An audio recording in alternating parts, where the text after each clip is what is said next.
جرمنی کا ایک مستشرق ہے. مستشرق اس عالم کو کہتے ہیں جو ہے مغرب کا، عیسائی ہو، غیر مسلم ہے، لیکن مشرقی علم خاص طور سے اسلامی علوم میں مہارت حاصل کرے، اس کو مستشرق کہتے ہیں. ایسا ایک مستشرق، یہ عام طور سے اسلام کی مخالفت کرنے کے لیے ان لوگوں نے اسلامی علوم، قرآن و حدیث پڑھا، بخاری مسلم کی تعلیم حاصل کی. گولڈ زہر جیسا اسلام مخالف مستشرق کہتا ہے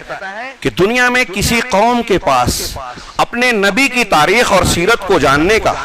ان کی احادیث کا یعنی اقوال افعال کو محفوظ رکھنے کا اتنا مضبوط فن اور علم نہیں ہے جیسا مسلمانوں نے اپنے نبی، اپنے پیغمبر جناب محمد رسول اللہ صلی اللہ علیہ وسلم کی احادیث کو چھانٹنے اور پرکھنے کے لیے مقرر کیا. گولڈ زہر کہتا ہے، غیر مسلم مستشرق کہتا ہے کہ اس کے لیے مسلمانوں نے علوم حدیث کے نام سے ایک باقاعدہ علم کی بنیاد ڈالی جو قرآن و حدیث کی روشنی میں جس کے اصول مرتب کیے، اور اس کے ضمن میں کئی علوم کی شاخیں ہیں، اور اس میں اس علم کے واسطے سے مسلمانوں نے اللہ کے نبی صلی اللہ علیہ وسلم کی احادیث کو روایت کرنے والے 5 لاکھ راویان حدیث، 5 لاکھ راویان حدیث کے حالات محفوظ کر لیے. کون کب پیدا ہوا، کب وفات ہوئی، اس کے اساتذہ کون تھے، شاگرد کون تھے، کہاں کہاں کا سفر کیا، یہ کوئی ایسی فالتو فضول بات نہیں ہے.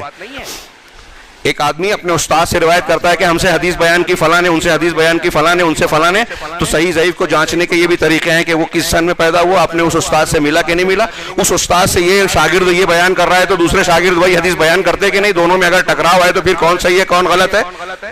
یہ کبھی بھولتا تو نہیں تھا، اس کے حفظ میں کمزوری تو نہیں تھی، جوانی میں ٹھیک ٹھاک تھا، بڑھاپے میں بگڑ تو نہیں گیا تھا اس کا حافظہ.